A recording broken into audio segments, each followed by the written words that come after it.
जोहार जोहार, मैं हूँ देवेंद्र कुमार।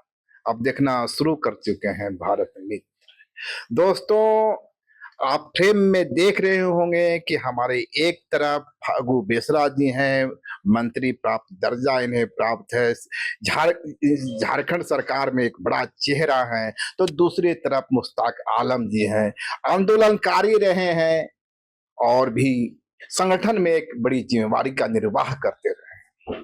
तो इस वक्त ये लोग हमारे साथ क्यों हैं? मैं बता दूं कि झारखंड मुक्ति मोर्चा अपना 13वां महाधिवेशन करने जा रही है और फागू बेसरा जी पार्टी का जो संविधान है उसमें संशोधन समिति के सदस्य, मुश्ताक आलम जी स्वागत समिति से जुड़े हुए हैं, उसके सदस्य हैं। आप समझ सकते हैं दोनों एक बड़ी जिम्मेवारी का निर्वाह कर रहे हैं।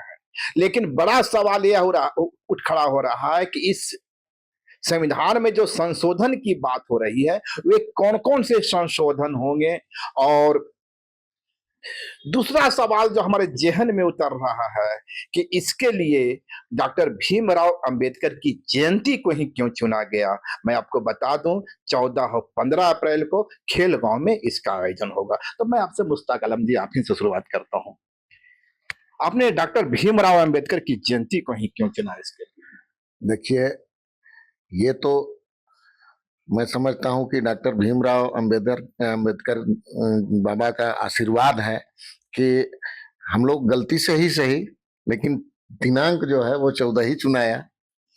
ये उनका आशीर्वाद ही हम समझेंगे। और नहीं, कहा जाता है कि देश का संविधान खतरे में है और इस खतरे के बीच आप जो है 14 अप्रैल को चुनते हैं जो बाबा साहब का अंबेडकर का जन्मदिन है, तो इसका तो कुछ पॉलिटिकल निहितार्थ भी निकलता है ना? नहीं, पॉलिटिकल आप निकालना चाहेंगे तो बहुत सारा चीज निकल जाएगा। लेकिन ये सही है कि बाबा भीमराव अंबेडकर जी की जयंती है और हम लोगों ने उस माननीय मुख्यमंत्री ने उस दिन का चयन किया है। ये बड़ी बात है। जो संविधान के रचयिता है, हिंदुस्तान आज चल रहा है और हम संविधान को मानने वाले हैं। और झारखंड मुक्ति मोर्चा का एक अपना संविधान भी है जिसके सहारे झारखंड मुक्ति मोर्चा का हर 3 साल में महाधिवेशन होता है। वहाँ नीचे की सारी कमिटियां भंग होकर के पुनर्गठित होती है और केंद्रीय समिति का भी उस महाधिवेशन में चुनाव होता है। और वही संविधान जो हमारा है उसका संशोधन भी होता है। तो निश्चित रूप से बहुत बड़ी बात है कि बाबा भीमराव अंबेडकर साहब के जयंती के दिन में इस आयोजन को किया जा रहा है। फागू बेसरा जी, आपने रांची को चुना है इस बार का महाधिवेशन के लिए। अक्सर ये रांची के बाहर हुआ करता था। इस बार संविधान आपकी जो समिति की बैठक हुई, क्या लग रहा है कौन कौन से मुद्दे इस महाधिवेशन में उठने वाले हैं और किस तरह की संशोधन की संभावना हो सकती है? देखिए, झारखंड मुक्ति मोर्चा का जो महाधिवेशन 14-15 तारीख को जो आहूत की गई है खेलगांव स्टेडियम में, बहुत ही ये ऐतिहासिक महाधिवेशन होगा झारखंड मुक्ति मोर्चा के लिए। क्योंकि झारखंड के लड़ाई के बाद अलग राज्य की लड़ाई जब हम लोग लड़ रहे थे गुरु जी के नेतृत्व में, उस समय आंदोलन का दौर था। उस समय का महाधिवेशन संघर्ष को लेकर के होता था, अलग राज्य के निर्माण को लेकर होता था। आज अलग राज्य भी हम लोग को मिल गया और इस राज्य में झारखंड मुक्ति मोर्चा सत्तासीन भी हो गया। झारखंड की जनता ने जनादेश भी दिया और इस मायने में ये महत्वपूर्ण महाधिवेशन है। और चूंकि आंदोलन के काल में हम लोग विभिन्न जिलों में झारखंड में हम लोग का महाधिवेशन होता था। इस बार हम लोगों ने, क्योंकि पिछला बार का महाधिवेशन कोरोना के कारण हम लोग एक दिन में शॉर्ट में हम लोग खत्म किए थे, लेकिन इस बार का महाधिवेशन भव्य तरीके से झारखंड मुक्ति मोर्चा का महाधिवेशन होगा। इसलिए हम लोगों ने, हमारे नेता ने, गुरुजी ने और हेमंत जी ने रांची में जो है ना ये महाधिवेशन, और भी ऐतिहासिक दिन, जैसे कि आप अभी कह रहे थे, हमारे मुश्ताक जी भी बोल रहे थे कि डॉक्टर भीमराव अंबेडकर जी के जयंती के दिन में झारखंड मुक्ति मोर्चा का ये 13वां महाधिवेशन होगा। और इस महाधिवेशन में निश्चित रूप से झारखंडी जनताओं का जो आकांक्षाएं हैं, गुरु जी का जो सपनों का, जो झारखंड बनाने का जो अभी सपना जो अधूरा है, सरकार बनाने के बाद झारखंड मुक्ति मोर्चा का और हमारे माननीय मुख्यमंत्री हेमंत सोरेन जी पर बहुत बड़ा दायित्व बढ़ा है।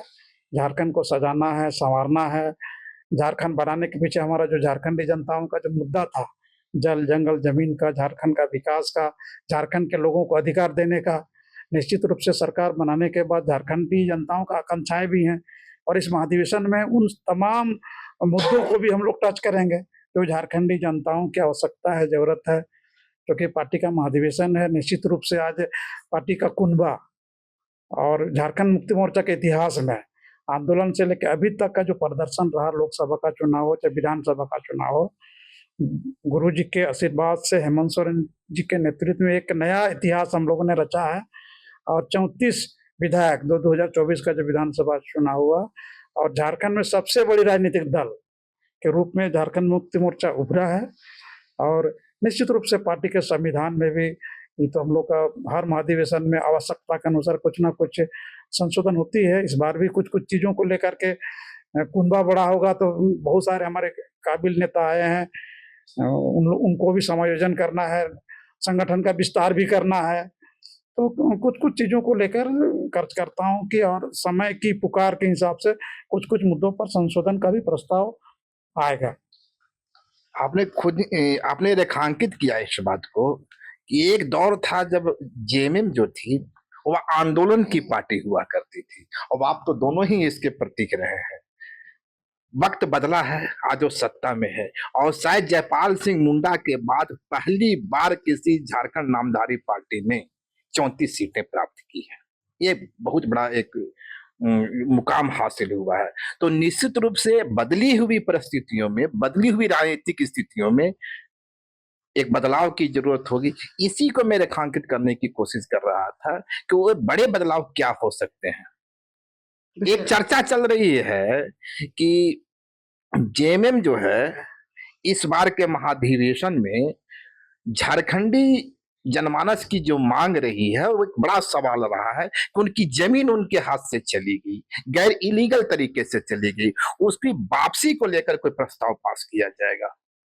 देखिए, झारखंड मुक्ति मोर्चा का जो आंदोलनकारी पार्टी तो है ही और हमारा जो बेस हमेशा जो रहा है जल जंगल जमीन को लेकर के संघर्ष का, और चूंकि आज हम सत्तासीन हैं और जिम्मेवारी बनती है झारखंड के अंदर में, यहाँ पर जल जंगल जमीन से जुड़ा हुआ बहुत सारे समस्याएं हैं। यहाँ पर जल जंगल जमीन को रक्षा के लिए बहुत सारा कानून भी बनाया हुआ है, CNT एक्ट है, SPT एक्ट है, उसके बाद बहुत सारा भारत के संविधान में भी यहाँ के लोगों को अधिकार देने के लिए बहुत सारा प्रावधान किए गए हैं। तो उसमें निश्चित रूप से आपने कहा जिस तरह से झारखंड में जल जंगल जमीन का यहाँ जो लूट हुआ है, और लूट दो तरह से हुआ है। एक तो बड़े बड़े परियोजनाओं में जमीन का अधिग्रहण करके यहाँ के भूमि पुत्रों को बेदखल किया गया है, विकास के नाम पर, डैम के नाम पर, कोयला खदान के नाम पर, प्लांट फैक्ट्री के नाम पर। एक बहुत बड़ी समस्या है। निश्चित रूप से पार्टी उस पर मंथन भी कर रही है और उस पर पहल भी हम लोग करेंगे। आपने जैसा कहा कि आदिवासी और सरकारी जमीन का भी लूट हुआ है, आज झारखंड में बहुत बड़ी ये समस्याएं हैं, आदिवासी जमीन का और सरकारी जमीन का लूट का। तो निश्चित रूप से पार्टी का ध्यान उस ओर जाएगा और उस पर भी आगे पार्टी किस तरह का लाइन लेगी महाधिवेशन में, निश्चित रूप से चर्चा का मुद्दा हमारे होंगे। मुश्ताक जी, आपने कल देखा होगा, परसों की बात है, मध्य प्रदेश का एक फैसला आया, वहां ओबीसी को 14% रिजर्वेशन प्राप्त था। कमलनाथ की सरकार जब बनी थी तब इस फैसला लिया गया था और झारखंड की तरह वहां भी इस मामले को लटका दिया गया था। राज्यपाल ने उसकी अनुशंसा नहीं की थी। हाई कोर्ट, सुप्रीम कोर्ट ने कहा कि राज्यपाल का जो रवैया था गलत था, यह फैसला अपने जगह उचित है। यानी वहां की ओबीसी जातियों को 27% रिजर्वेशन का रास्ता साफ हो गया और उस फैसले से झारखंड के जो ओबीसी समुदाय हैं उनके लिए भी रास्ता साफ हो गया। तो क्या आपको लगता है कि इस बार के महाधिवेशन में ओबीसी समुदाय का रिजर्वेशन बढ़ाने के लिए, क्योंकि हेमंत सरकार पहले भी फैसला ले चुकी है, तो क्या विधानसभा का विशेष सत्र बुलाकर पार्टी ऐसा कुछ मांग कर सकती है क्या सरकार से? सरकार क्या करेगी, पार्टी का क्या स्टैंड हो सकता है? देखिए, ये बात तो सही है कि हेमंत जी ने विधानसभा से पारित करा करके 27% आरक्षण ओबीसी के लिए गवर्नर के पास भेजा था। भारतीय जनता पार्टी की मंशा जो है वो कैसा है, वो सौतेला व्यवहार यहाँ के लोगों के साथ करती है, और उसके इशारे पर गवर्नर ने उस विधेयक को वापस भी कर दिया। लेकिन माननीय हेमंत जी का जो फैसला था 27%, उस पर मध्य प्रदेश के मामले को लेकर के सुप्रीम कोर्ट ने मुहर लगाई। इससे आप समझ सकते हैं कि हेमंत जी का फैसला किस हद तक सही था। और जब सुप्रीम कोर्ट का इस तरह का आदेश आ चुका है, तो निश्चित रूप से यहाँ पर रहने वाले ओबीसी के 27% लोगों को एक टकटकी निगाह हेमंत जी की तरफ फिर से देख रहे हैं लोग कि हेमंत जी कोई, तो हेमंत जी ने तो ऑलरेडी पहले से ही इसे डिसाइड करके भेज चुका है, फिर से उसको निश्चित रूप से भेजना ही है। और ये अब एक रास्ता प्रशस्त हुआ है, तो हम लोग उम्मीद करते हैं कि आने वाले दिनों में झारखंड में भी 27% आरक्षण का लाभ ओबीसी को मिलेगा। फागू बेसरा जी, आप तो हमेशा से यहाँ के आदिवासी मूलवासी आपके सियासत का केंद्र रहा है। उसी मूलवासी सियासत का एक बड़ा हिस्सा यहाँ को ओबीसी समुदाय है। आपकी सरकार पहले भी मूलवासियों के साथ थी। 27% आरक्षण जब बाबूलाल के जमाने में कट करके 14% कर दिया गया था, अब वह सरकार ने उसे 27% करने का फैसला किया था, लेकिन मामला कोर्ट में लटक गया था, जैसा कि मैंने बताया। अब जब मध्य प्रदेश का फैसला आ चुका है, सुप्रीम कोर्ट की मुहर उस पर लग चुकी है, तो क्या पार्टी महाधिवेशन में इस पर भी कुछ चर्चा हो सकती है? देखिए, ओबीसी के आरक्षण को लेकर के जो मामला है अभी जो हम लोग चर्चा कर रहे हैं, सबसे पहले तो 1992 में जब मंडल कमीशन देश में लागू हुआ, पिछड़ों को 27% आरक्षण देने का प्रावधान किया गया, और हमको लगता है कि पूरे देश में वो इम्प्लीमेंट हुआ, लागू हुआ। झारखंड हम लोग का जब 2000 में बना, तो भारतीय जनता पार्टी का यहाँ सरकार बना, और इन लोगों ने ओबीसी का आरक्षण को 27 से घटाकर इन लोग 14% करा दिया। हम लोग की जैसी सरकार बनी, हेमंत सोरेन जी ने उसको कानून का रूप दे करके विधानसभा में उसको पारित करके 14 से 27%, एसटी का आपका 27 से 28%, और एससी का आपका 10 से 12% करने का एक कानून बना करके पारित करके संविधान के 9 शेड्यूल में उसको डालने के लिए गवर्नर के माध्यम से भारत सरकार को भेजने का प्रस्ताव पारित किया। लेकिन चूंकि भारतीय जनता पार्टी केंद्र में उनका सरकार है, उनके इशारे पर गवर्नर के माध्यम से उस बिल को इन लोगों ने वापस करा दिया। और हम लोग तो ये जो भारतीय जनता पार्टी का जो दिल्ली में जो सरकार है, झारखंड, ये लोग ओबीसी विरोधी लोग हैं। ये लोग कभी दिल से नहीं चाहते हैं कि ओबीसी के लोगों को अधिकार मिले आरक्षण का। आरक्षण में उन लोगों ने कटौती किया। बिहार में वही नीतीश कुमार जी आरक्षण का रोस्टर को बढ़ाते हैं, तो उसमें किसी तरह का कोई सवाल खड़ा नहीं होता है, वहाँ का गवर्नर उसको साइन कर देता है। दूसरे राज्य में आप देखेंगे, तमिलनाडु में, वहाँ भी तो 50% से ज्यादा 69% का आरक्षण है। झारखंड में हेमंत सोरेन जी 73% कर दिए, तो ये लोगों ने उसको बिल को ही वापस करा दिया। तो हम लोग ओबीसी और झारखंड में रहने वाले आदिवासी मूलवासी लोगों को अधिकार देने के लिए झारखंड मुक्ति मोर्चा और हमारे नेता हेमंत सोरेन कटिबद्ध है। लेकिन ये लोग अधिकार लोगों को नहीं मिले, तो न्यायपालिका के माध्यम से, तो अपना सत्ता का दुरुपयोग करते हुए गवर्नर के माध्यम से ये लोग जो है ना, मैंने ओबीसी का नहीं, भारतीय जनता पार्टी यहाँ का आदिवासी, मूलवासी, पिछड़ा, अल्पसंख्यक सबके विरोधी है। ये लोगों ने जिस तरह से आदिवासी शरणार्थ कोड हम लोग विधानसभा से हेमंत सोरेन जी पारित कर दिए, इन लोग का मुंह खुल नहीं रहा भारतीय जनता पार्टी का। क्या करेंगे, देंगे नहीं देंगे, कुछ तो बोलो। खाली आदिवासी को लड़ाओ आपस में, खाली दूसरे तरह का इशू को खड़ा करके। सरना धर्म कोड के बारे में भारतीय जनता पार्टी को अपना स्टैंड क्लियर करना चाहिए। झारखंड मुक्ति मोर्चा का स्टैंड क्लियर है, सरना धर्म कोड को हर हाथ में लागू करना होगा। झारखंड मुक्ति मोर्चा का स्टैंड क्लियर है, ओबीसी को 27% आरक्षण हर हाथ में दूसरे राज्यों के बाद तो झारखंड में भी लागू करना होगा। हम लोगों ने कानून बना दिया, उसके बाद महाधिवेशन में भी हम लोग चर्चा करेंगे और कैसे उसका रास्ता निकल सकता है, क्योंकि ये लोग सब जगह, इधर नहीं सकेगा तो कोर्ट चला जाएगा, कोर्ट में नहीं सकेगा तो गवर्नर से आदेश निकलवा देगा। तो ये झारखंड की जनता, देश की जनता जान रही है, और उसका परमानेंट इलाज है भारतीय जनता पार्टी का सफाई देश से। परमानेंट सफाई, परमानेंट, तभी यहाँ के ओबीसी और यहाँ का आदिवासी दलित जो लोग हैं उनको अधिकार मिल सकता है। एक मसला आता है 1932 के खतियान का। इस मामले में भी आपकी सरकार ने, अबुआ सरकार ने बड़ा फैसला किया 1932 के खतियान विधानसभा से पास करके, लेकिन वह मामला भी लटक गया।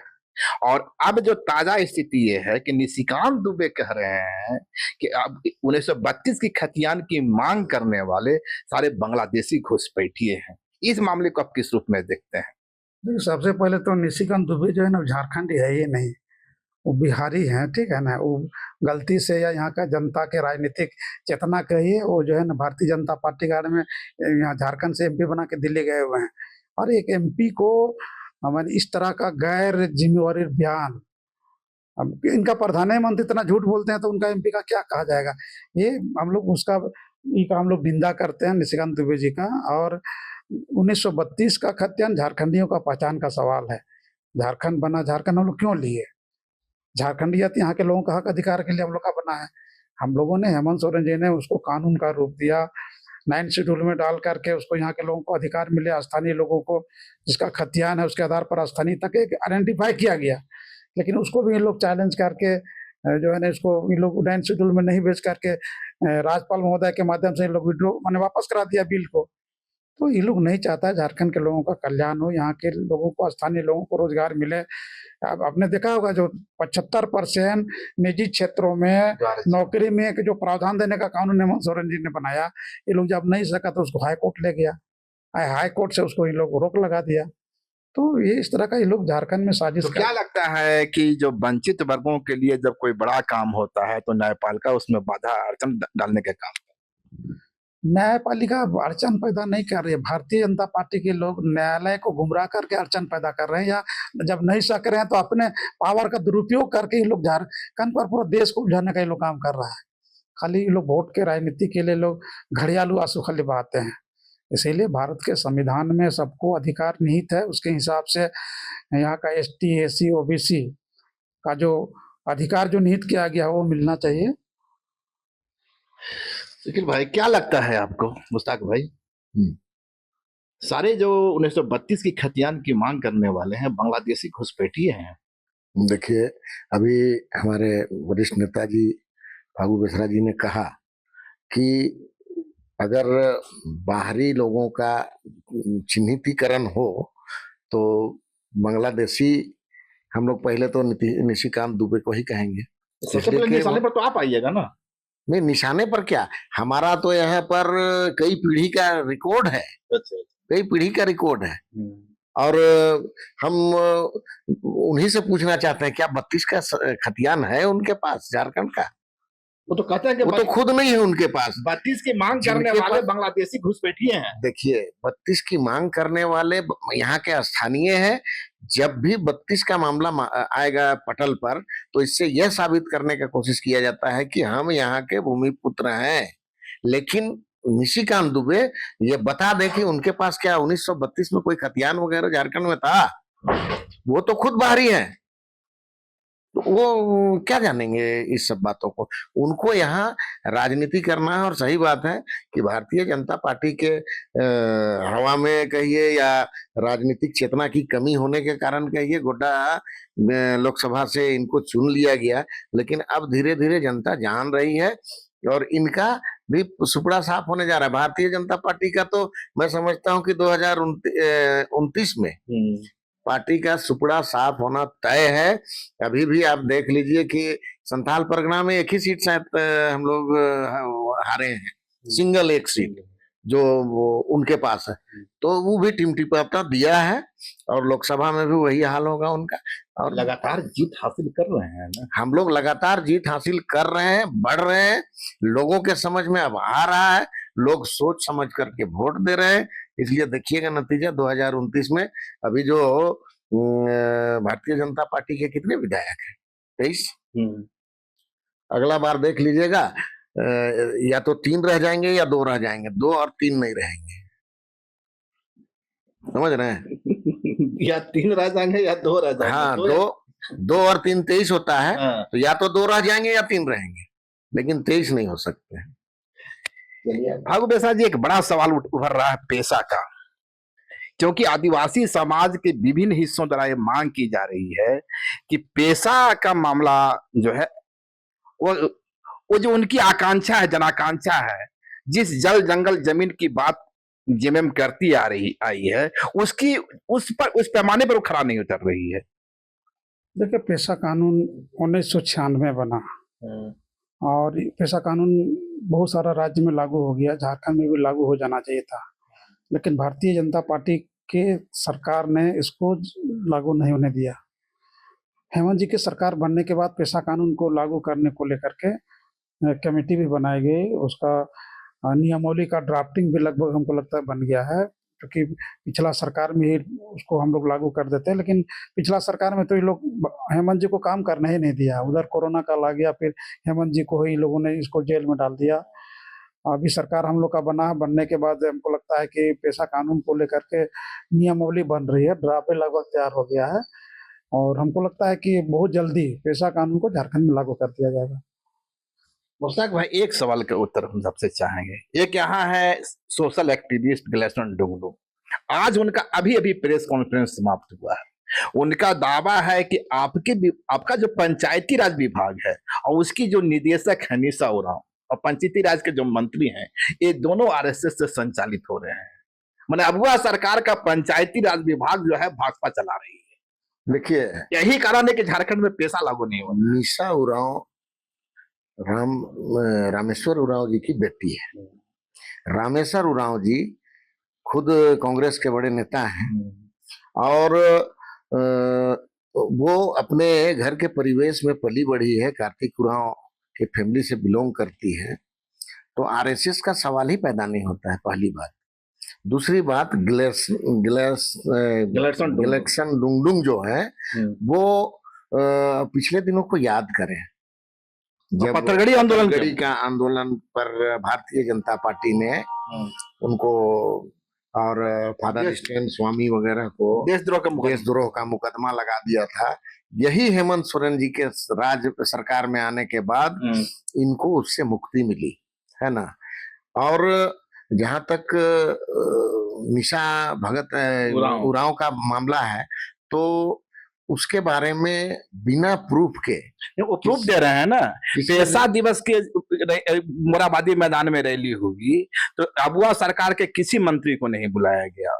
दिल्ली में कार्यक्रम होता है तो सरकार के कोई मंत्री नहीं रहते हैं, सारे भाजपा के नेता रहते हैं। देखिए, अगर ग्लेक्सन डुंगडुंग तय करेंगे कि हम किस में रहें किस में नहीं, उनका कहना है कि सरकार के मंत्री शामिल नहीं हो रहे हैं, भाजपा के लोग शामिल हो रहे हैं। भाजपा के लोग तो रास्ता ढूंढ रहे हैं, जगह ढूंढ रहे हैं कि अब जो घुस के झारखंड में अपना अस्तित्व को बचा सकें। तो वो तो कहीं भी एक आम आदमी बूथ लेवल पर भी कोई डेथ कर जाएगा तो पूरे भाजपा के केंद्रीय नेता तक घुस जाते हैं कि किसी तरह झारखंड के क्षेत्र के अंदर में हम घुस के जगह बनाए। और उनकी आवाज तो लगता है रंग ले लाई। निशा उरांव को आज पद विमुक्त कर दिया गया। पद विमुक्त कर देना अलग चीज है। आपको ऐसा नहीं लगता है कि यह आरोप सही है कि ग्लेक्सन डुंगडुंग जेएमएम के साथ मिल करके और कांग्रेस के जमीन को खत्म कर रहे हैं? देखिए, ग्लेक्सन डुंगडुंग जो है वो एक सामाजिक एक्टिविस्ट है, सोशल वर्कर है।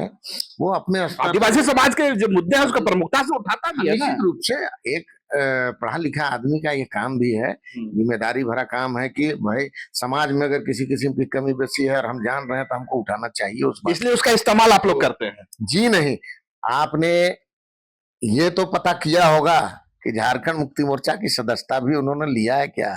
उनके वो तो सदस्य तक नहीं है। उनके फेसबुक आईडी में देखिए सीएम हेमंत सोरेन की तस्वीर लगा के घूम रहे हैं। देखिए, सीएम हेमंत सोरेन उसके आइडियल हो सकते हैं, और सीएम हेमंत सोरेन ग्लेक्सन डुंगडुंग ही नहीं, पूरे झारखंड के तमाम लोगों के आइकन है। और हर कोई, मेरे भी आया ये में आपको मिलेगा, पार्टी के हर कार्यकर्ता के मिलेगा, जो पार्टी का कार्यकर्ता नहीं है लेकिन इनके कार्यकलाप से खुश हैं और प्रभावित। अब एक जवाब दे दीजिए, ग्लेक्सन डुंगडुंग जो कर रहे हैं उससे जेएमएम का कोई वास्ता नहीं। क्यों वास्ता रहेगा? हमारा अपना पार्टी है, संगठन है, कमिटी है। हमको अगर किसी किस्म का निर्णय लेना होगा तो अभी फागू जी ने बताया ना कि पेशा कानून के मामले पर पार्टी ने एक प्रारूप भी सरकार ने तैयार कर लिया है, और वो पिछले ही बार हो जाता है। लेकिन यही भारतीय जनता पार्टी को जब जब पता लगता है कि कोई बड़ा होने वाला है तो कुछ ना कुछ खेला कर देता है। तो उसी तरीके से इस बार भी ये लोग कोशिश में लगा हुआ है किसी भी तरीके से। बहुत सारी बातें हैं जो खुल करके बोली भी नहीं जा सकती है, लेकिन ये बात जरूर है कि भारतीय जनता पार्टी अपने मिशन में लगी हुई है कि कैसे यहाँ पर हेमंत सोरेन की सरकार को डिस्टर्ब किया जाए, बदनाम किया जाए, और अपना राजनीतिक जो जमीन खिसका है उस पर अपना पैठ बनाया जाए। फागू बेसराज, अंतिम सवाल होगा, क्या लगता है आपको हेमंत सरकार जिन चुनौतियों का सामना करे, वो चुनौती है रोजगार। रोजगार के मोर्चे पर सरकार बहुत कामयाब नहीं हो सकती। युवाओं से वादा किया गया था बेरोजगारी भत्ता का, वह पूरा नहीं हुआ। मैया समान योजना राशि को लेकर भी कुछ महिलाओं में नाराजगी है, एक समाज के एक हिस्से में नाराजगी है। तो क्या इन सारे बिंदुओं पर जो महाधिवेशन में कोई चर्चा होगी? देखिए, रोजगार झारखंड की एक बहुत महत्वपूर्ण समस्या है और रोजगार को लेकर के हेमंत सोरेन की सरकार गंभीर है। और आपने देखा होगा पिछला बार भी रोजगार को लेकर के कैसे लोगों को रोजगार से जोड़ा जाए, नौकरी के अलावा भी स्वरोजगार का व्यवस्था यहाँ के बेरोजगारों को कैसे मिला जाए, तो उसके लिए कई योजनाएं हेमंत सोरेन जी ने लॉन्च किया है। मुख्यमंत्री रोजगार सृजन योजना के तहत यहाँ के बेरोजगारों को कैसे स्वरोजगार की ओर दिया जाए, उसमें सब्सिडी पर लोन का व्यवस्था किया गया। उसके अलावा ग्रामीण क्षेत्र में कैसे लोगों को स्वावलंबी बनाया जाए, उसके लिए पशुधन योजना, सस्ते दाम में सब्सिडी पर अनुदान पर जो है ना जानवर, गाय, बकरी, भैंस वगैरह को सस्ते दाम उसको उपलब्ध कराने की योजनाएं चल रही है। तो और चूंकि खाली सरकारी नौकरी ही एकमात्र नहीं है बेरोजगारी का समस्या का समाधान के लिए। मेरा सवाल है कि युवा वर्ग को जेएमएम से जोड़ने के लिए, क्योंकि आप लोग जल जंगल जमीन की पार्टी रहे, पार्टी का विस्तार हो रहा है, शहर में आपकी पैठ बन रही है, शहर में जेएमएम पहली बार तमाम शहरों में जेएमएम मजबूत होते दिख रही है। तो क्या उस युवा वर्ग की आकांक्षा या गैर आदिवासी समाज की जो आकांक्षाओं को देखते हुए पार्टी के संविधान में कुछ चेंजेस होगा या पार्टी को समावेशी बनाने की कोशिश की जाएगी? सबसे पहले तो पार्टी में समावेशी है और यहाँ पर ये जो विरोधी लोग नहीं बोलता गैर आदिवासी और आदिवासी, झारखंड मुक्ति मोर्चा झारखंड में रहने वाले आदिवासी मूलवासी में किसी भी तरह का कोई भेदभाव का बातें नहीं है। लेकिन विरोधी लोग जैसे लोग भी कभी कभी बोल देते हैं समावेशी है। और आज ये जो जनादेश आया खाली आदिवासी वोट से हम लोग 34 सीट नहीं आया है ना, ये सभी झारखंड में रहने वाले आदिवासी, मूलवासी, दलित, पिछड़ा, अल्पसंख्यक, आपका फॉरवर्ड सब मिला करके झारखंड में रहने वाले लोगों का ये झारखंड मुक्ति मोर्चा है। और झारखंड मुक्ति मोर्चा सभी वर्गों के लिए योजनाएं लाई है। आज मैया समान योजना की आप बात कर रहे थे, खाली उसमें खाली अगड़ा पिछड़ा का तो कोई बातें नहीं है, तो सभी लोगों को सर्वजन पेंशन लाया, किसी एक वर्ग समुदाय के लिए तो नहीं है। तो हेमंत सोरेन ही एक ऐसा, या झारखंड मुक्ति मोर्चा हम लोग का ही एक ऐसा पार्टी है जो सभी समाज को समान रूप से हक और अधिकार देने के लिए बात करती है। अंतिम का अंतिम क्वेश्चन होगा, क्या कल्पना सोरेन झारखंड की सियासत में एक बड़े पायदान पर छलांग लगाने जा रही हैं?